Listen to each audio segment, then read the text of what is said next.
Are the Redskins going to be Keim hosts this week? They've beaten the Eagles 3 in a row. John Keim covers the Skins for ESPN.com's NFL Nation. And Washington has won 3 in a row, and they will take on their division rival, the Philadelphia Eagles, this Sunday. John, welcome. How are you? I'm doing well. First of all, I had to ask you guys with the soup conversation, was that at Mendy's? It was actually in my office. Homemade soup, Okay. not filling enough. That's why I asked my partner here, did his girlfriend pack me a sandwich? Unfortunately. And no, I am not Kenny Banya, by the way. My name is Pete Well, Thompson. a muffin can be very filling too. Just make sure it doesn't have any poppy seeds. That's right. The muffin. I'm kind of in the mood for the top of the muffin, actually, fellas. Top of the muffin here. John, obviously, this is a big game for both these teams. I mean, Washington starts off 0-2. They've won 3 in a row. Philadelphia has surprised. What's the vibe in the nation's capital around this first NFC East matchup between these two teams? Well, the vibe today is a crushing feeling because of the Nats game last night. So that's the sports fan vibe. But as far as, it's funny, as far as around this team, I still think there are a lot of people who are waiting to see, are they really for real? Because even though they've won 3 games in a row, it's not, basically when you're coming out of these games, you're saying it's a they won this game, but the defense kept giving up stuff on the ground. Yeah, they won this game, but Kirk Cousins keeps missing these throws.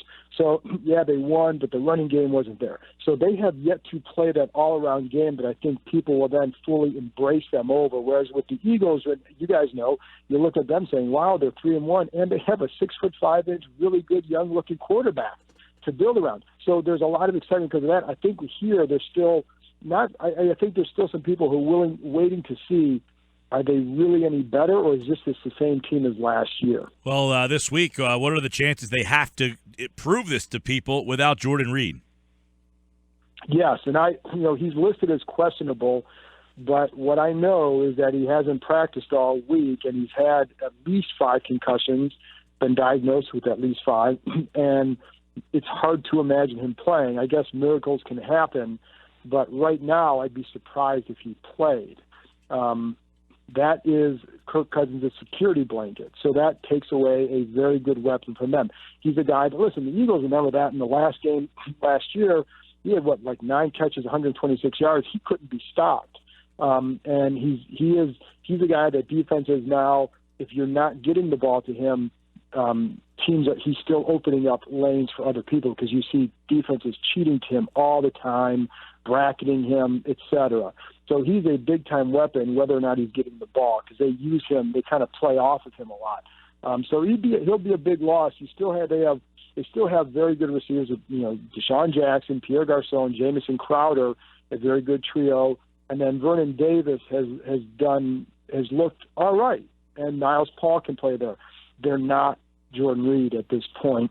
So I think Vernon Davis has done a nice job because a lot of times when he's out there, he's with Jordan Reed. So, they can still move it. They still have talent, but it's certainly a different look without Jordan Reed. John Keim with us, talking Redskins football, and that's what I wanted to ask you about. You mentioned Deshaun Jackson's name, a name that Eagles fans know very well and his abilities.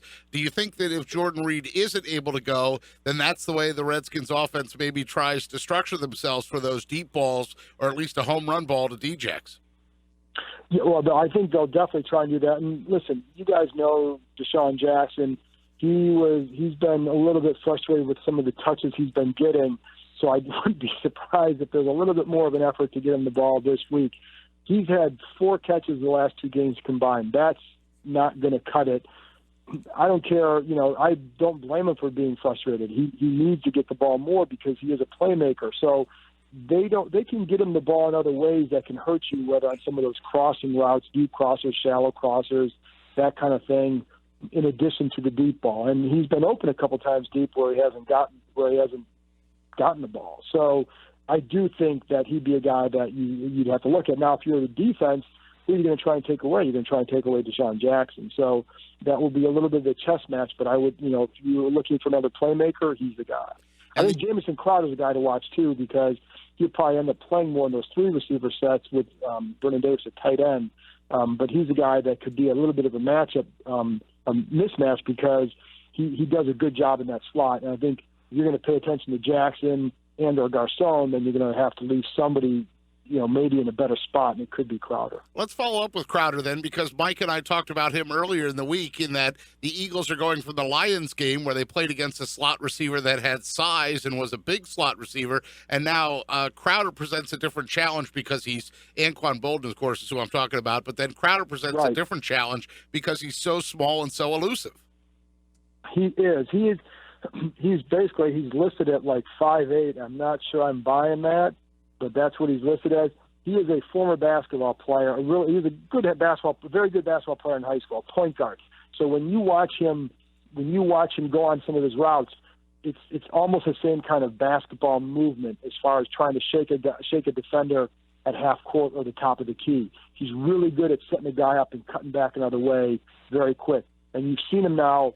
He's getting more and more comfortable, so you've seen him make plays in the punt return game where he's getting better blocking, but I think he's also hitting it better and seeing the hole better. And then you're seeing him do that. He's dangerous on some of those slip screens and stuff because he turns that into a de facto punt return where he can use his vision, and he's very good at cutting and moving forward and again with his vision. So he's dangerous because of that.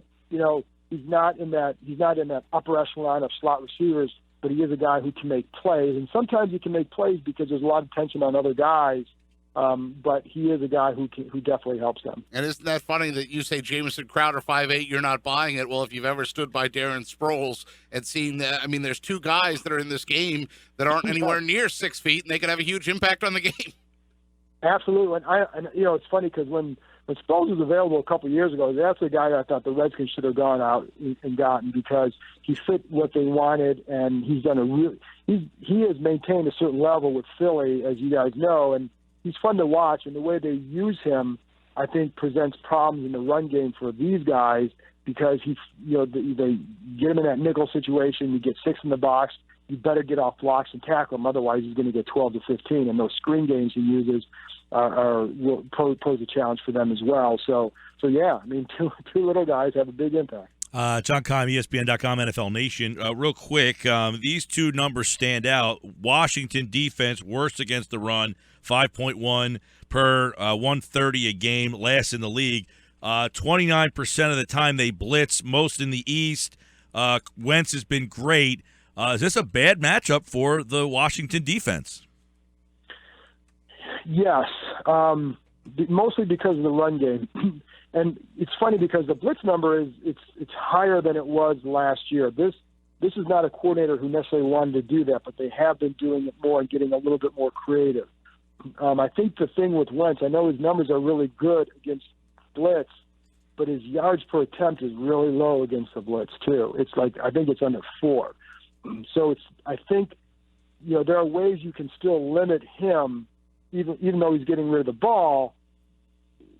It's not like destroying teams, but I think they still have a desire to try and apply that sort of pressure against him just to see if they can get to him, see if they can keep him in the pocket and not let him drift to his right, which he seems to like to do. So that will be an interesting thing to watch. Listen, they have to stop the run. So whatever, in terms of blitz, I don't think they're going to shy away from that because his early numbers are good. But the run, they absolutely have to stop. Now, if Kirk Cousins throws a pick 6 to lose the game, will he be less popular than Dusty Baker today? Well, more so the third base coach who said. Oh, he's the guy that's getting it right now. Oh well, yes, because he deserves it. It was a horrible decision. I don't know what he was doing, but yeah, I think Dusty would. Yeah, I think they'll be up there. But Dusty's new here, so it's not like his third time where he's lost in the first round. Yeah, Cousins.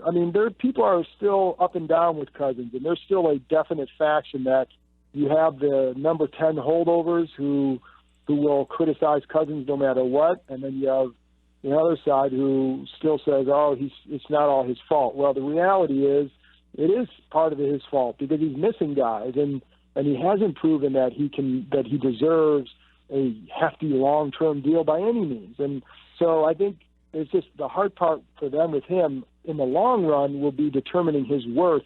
And if you don't keep him around, what's your plan? And I don't know that they wouldn't necessarily have the next option on the roster. But as the Eagles and Cowboys have shown, you can go that rookie quarterback route and still be okay. Games this Sunday right here on 97.3 Might ESPN. affect the presidential election, too. This is the last game before the presidential election. Just had to throw that in there. Keep that in mind. Got a lot of stuff going on down there in Washington. May God have mercy on us all, John. By the way, Joel Embiid played last night in Washington. Apparently, he was one of the very few people in that building. John Keim, ESPN.com, NFL Nation, covering the Redskins. Thanks, John. Thank you.